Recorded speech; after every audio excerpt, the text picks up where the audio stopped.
नमस्कार दोस्तों। इस ट्यूटोरियल में हम लोग ये सीखने वाले हैं कि किसी फ्लटर एंड्रॉयड ऐप में किसी लिस्ट व्यू के अंदर स्वाइप टू रिफ्रेश फंक्शनलिटी को कैसे इंप्लीमेंट करना है। तो चलिए कोड देखते हैं।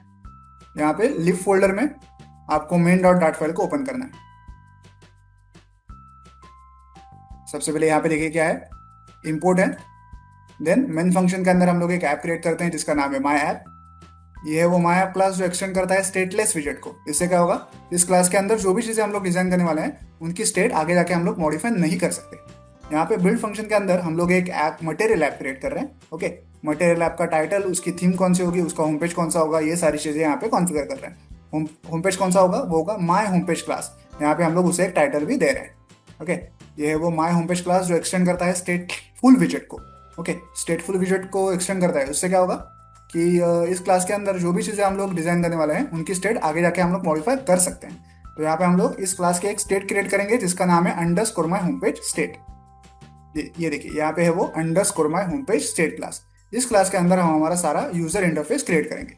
अब हमें लिस्ट व्यू के अंदर जो डेटा दिखाना है उसके लिए मैंने यहाँ पे एक लिस्ट क्रिएट की है जो कि है स्ट्रिंग टाइप की। ये उसका नाम है।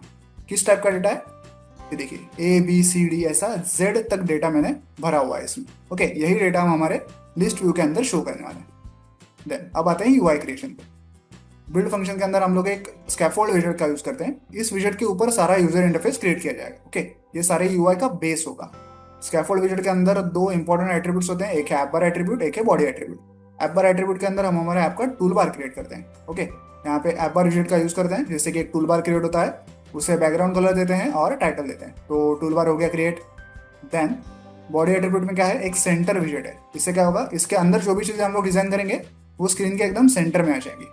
तो सेंटर विजेट का चाइल्ड देखिए क्या है, यह है एक रिफ्रेश इंडिकेटर विजेट। ओके, इसके अंदर हम हमारा लिस्ट व्यू क्रिएट करेंगे।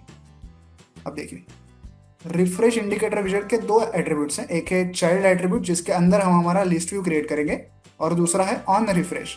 ऑन रिफ्रेश हम लोग बाद में देखेंगे। पहले चाइल्ड में क्या है, लिस्ट व्यू डॉट बिल्डर विजेट, इसमें हम हमारी लिस्ट व्यू को क्रिएट करेंगे। तो इसमें देखिए क्या क्या है, लिस्ट व्यू डॉट बिल्डर में क्या क्या है देखिए, आइटम काउंट एट्रीब्यूट है। यहाँ पे कितने आइटम्स दिखाने वाले हैं हम लोग लिस्ट के अंदर, उसकी लेंथ हम लोग यहाँ पे मेंशन कर रहे हैं। और आइटम बिल्डर के अंदर हमारे लिस्ट व्यू का यूआई हम लोग क्रिएट करेंगे। तो यूआई में हम लोग क्या कर रहे हैं देखिए, आइटम बिल्डर के अंदर एक कार्ड विजेट का यूज हम लोग कर रहे हैं। इस कार्ड के ऊपर हमारा सारा ABCD डेटा हम लोग शो करने वाले हैं। यहाँ पे पहले तो उस कार्ड को थोड़ा सा ब्यूटीफाई करेंगे, उसका एलिवेशन, उसको थोड़ा सा मार्जिन देंगे, उसको बैकग्राउंड कलर देंगे वगैरह वगैरह। और कार्ड व्यू का चाइल्ड क्या है, एक पैडिंग विजेट है। इस पैडिंग विजेट के अंदर चाइल्ड है एक टेक्स्ट विजेट, इसके अंदर हमारा सारा ABCD डेटा भरा हुआ होगा। ओके, लिस्ट से एक एक डेटा उठाएंगे उसका इंडेक्स का यूज करके, और ABCD डेटा इस टेक्स्ट विजेट के अंदर जो कि इस कार्ड विजेट के अंदर है वो हम लोग शो करेंगे। उस टेक्स्ट को सेंटर अलाइन करेंगे, उसको थोड़ा सा स्टाइलिंग भी देंगे, फॉन्ट साइज वगैरह उसका कॉन्फ़िगर करेंगे। तो यहाँ पे कार्ड व्यू के अंदर एक टेक्स्ट विजेट है जिसके अंदर सारा हमारा ABCD डेटा हमें दिखाई देगा इस पूरे लिस्ट व्यू के अंदर। ठीक है, तो यहाँ पे हमारा लिस्ट व्यू तो क्रिएट हो गया। अब आता है ये ऑन रिफ्रेश। जब भी यूजर लिस्ट व्यू को स्वाइप करेगा और रिफ्रेश करने की कोशिश करेगा तब तब ये ऑन रिफ्रेश एट्रीब्यूट कॉल होता है, ऑन रिफ्रेश फंक्शन कॉल होता है। तो यहाँ पे क्या कर रहा है देखिए, ऑन रिफ्रेश फंक्शन के अंदर फ्यूचर डॉट डिलेड करके एक विजेट हम लोग कॉल कर रहे हैं, जिसके अंदर एक ड्यूरेशन विजेट को कॉल कर रहे हैं। इससे क्या होगा, इसके अंदर जो भी चीजें हम लोग करने वाले हैं ना वो 3 सेकेंड के डिले के बाद ही चालू होंगी। ओके, यूजर ने स्वाइप टू रिफ्रेश किया तो पहले 3 सेकेंड तक कुछ भी नहीं होगा, उसके बाद जो होना है वो होगा।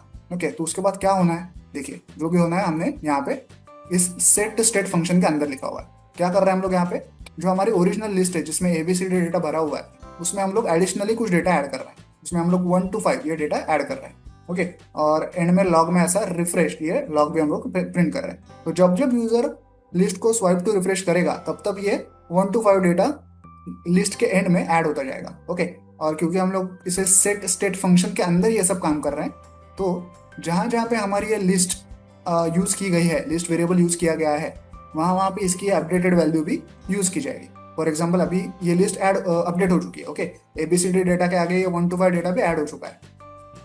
तो जहां जहां पे ये लिस्ट वेरिएबल यूज हुआ है, कहाँ पे यूज हुआ है, हमारे लिस्ट व्यू के अंदर यूज हुआ है। ओके, तो ये जो एडिशनल डेटा है जो अभी इस लिस्ट वेरिएबल के अंदर ऐड हुआ है वो हमारे लिस्ट व्यू के अंदर भी ऐड हो जाए, क्योंकि हमने ये सेट स्टेट के अंदर इसे ये सब काम किया है। ओके, तो इतना सा कोड है। आई होप आप ये पूरा कोड समझ गए होंगे। चलिए इस ऐप को मोबाइल डिवाइस पर अंदर कैसे प्रैक्टिकली चेक करते हैं।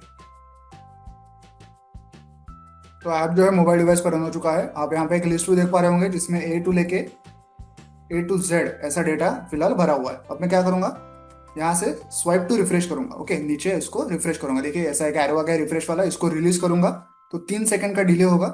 और उसके बाद अगर मैं एंड में जाके देखूं तो जेड के बाद 1 2 3 4 5 भी ऐड हो चुका होगा। देखिए 1 2 3 4 5 ऐड हो गया।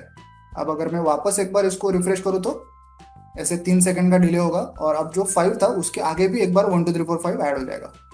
देखिए नीचे जा रहा हूँ, ये पहला 1 2 3 4 5 है और उसके नीचे भी और एक 1 2 3 4 5 ऐड हो गया। ओके, जितने बार मैं ये करूंगा उतनी बार नया नया डेटा ऐड होते ही जाएगा। ओके, तो इस प्रकार से आप किसी फ्लटर एंड्रॉइड ऐप में लिस्ट व्यू के अंदर स्वाइप टू रिफ्रेश फंक्शनलिटी को इंप्लीमेंट कर सकते हैं। वीडियो में दिखाए गए इस कोड को डाउनलोड करने के लिंक मैंने वीडियो के नीचे डिस्क्रिप्शन बॉक्स में दे दिया, आप चाहें तो वहां से कोड डाउनलोड कर सकते हैं। वीडियो को एंड तक देखने के लिए धन्यवाद। Thank you.